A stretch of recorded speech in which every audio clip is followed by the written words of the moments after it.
আসসালামু আলাইকুম। আজ আমি পোয়া পিঠা তৈরি করে দেখাবো খেজুরের গুড়ের। আর কতটা ফুলকো নরম তুলতুলে হয়েছে আমি একটি পিঠা ভেঙে দেখাচ্ছি।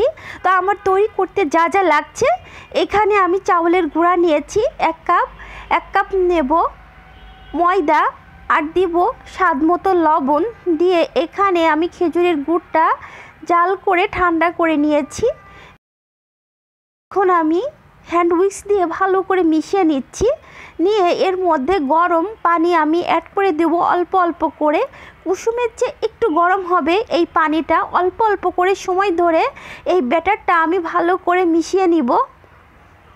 যত ভালোভাবে মেশাবেন এই পিঠাটা তত ফুলকো হবে এবং নরম হবে।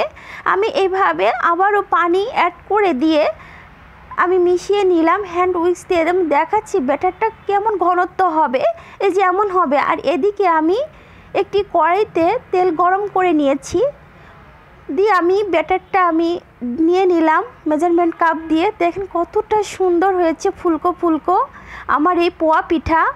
এইভাবে তৈরি করলে কিন্তু এইভাবেই ফুলকো ফুলকো পিঠা তৈরি হয়ে যাবে। আমি একটু উল্টিয়ে পাল্টিয়ে নিচ্ছি। এখন পিঠাটা হয়ে গেছে, আমি একটি টিস্যুর উপরে তুলে নিচ্ছি এই পিঠাগুলো যাতে তেল এনে নেয় এই জন্য।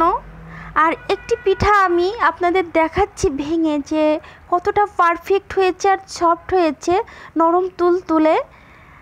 আশা করি আমার এই সহজ রেসিপি আপনাদের ভালো লাগবে। আর এই পিঠা যদি এভাবে তৈরি করেন ঠিক এইরকমই ফুলকো ফুলকো হবে। খেজুরের গুড়ের এই পোয়া পিঠা খেতে যেমন মজা, বানাতে কিন্তু অনেক সহজ।